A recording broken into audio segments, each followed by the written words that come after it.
চারিদিকেই ভোটের আবহ, তাই সকাল থেকে রাত পর্যন্ত নজর শুধুই খবরে। একজন সাংবাদিকতার স্টুডেন্ট হিসেবে খবর দেখতে ভীষণ ভালোবাসি, আর কোথায় কি ঘটছে না ঘটছে সেটা জানাটাও আমার একটা কাজের মধ্যেই পড়ে। তার মধ্যেই চটপট করে স্নান করে তাড়াতাড়ি করে পুজোও দিয়ে নিয়েছি। অ্যাকচুয়ালি মাম্মাম সকালবেলা পুজো দিয়েছিল, সে থালা বাসনগুলো নামিয়ে ধুয়ে রাখলাম, আর তারপরে প্রদীপ এবং ধূপকাঠি দেখিয়ে দিলাম। পুজো শেষ করে বসে গেলাম অনলাইন ক্লাসে। যেহেতু এখন ভোটের জন্য কলেজ ছুটি, সেই জন্য কলেজের সমস্ত ক্লাসগুলো অনলাইনেই হচ্ছে। তো ক্লাস কমপ্লিট করার পর একটু আইসক্রিম খাওয়ার ক্রেভিংস হচ্ছিলো। তোমরা গতকালের মিনি ব্লগে দেখেই নিয়েছো, ব্লিঙ্কিট থেকে একটা 700 ml ভ্যানিলার টাব আইসক্রিম আমি অর্ডার দিয়েছিলাম, সেটা অনেকটাই ফাঁকা হয়ে গেছে। মানে আইসক্রিম লাভার যদি প্রপার কি হয়ে থাকে সেটা একমাত্র আমি।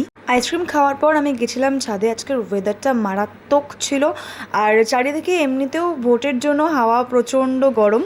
যাই হোক, আজকে একটু মেঘলা আকাশ ছিল। আর একদিন বাদেই রাজ্যে দ্বিতীয় এবং শেষ দফার নির্বাচন।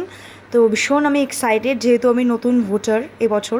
ভোটের রেজাল্ট যাই হোক না কেন, আমি সবসময় বিশ্বাস করি ভগবান যা করে মঙ্গলের জন্য করে। তো কি হতে চলেছে সেটা সবার সামনে আসবে 4th মে।